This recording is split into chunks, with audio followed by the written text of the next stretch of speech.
Kia Cerato do nosso cliente Luiz. Vai estar fazendo a revisão conosco, vai estar fazendo a suspensão dianteira e traseira, trocando aqui a bucha da balança, pivô lado esquerdo. Tá mostrando para vocês aqui o material que ele está fornecendo pra gente aí, ó. Os amortecedores, aqui tá o óleo, o filtro, aqui bucha da balança, pivô da balança. Vamos estar trocando também o líquido de arrefecimento do veículo.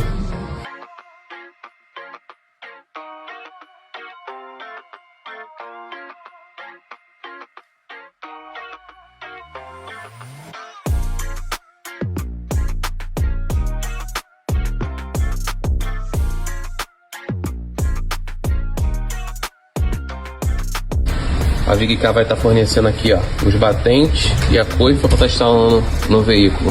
Tudo original Kia, no padrão VigCar.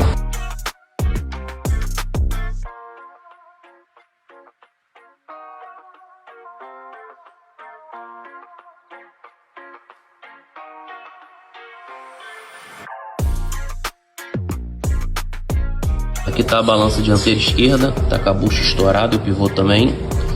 Batista e o Júnior já fez a higienização da balança, agora vamos estar iniciando a troca da bucha e do pivô.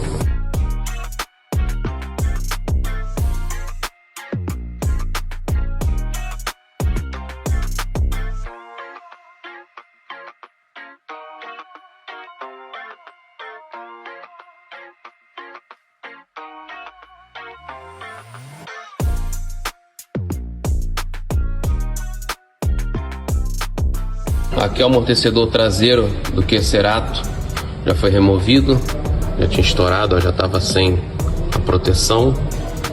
Aqui os novos já está instalado no veículo, do lado. Agora vamos partir para a parte dianteira.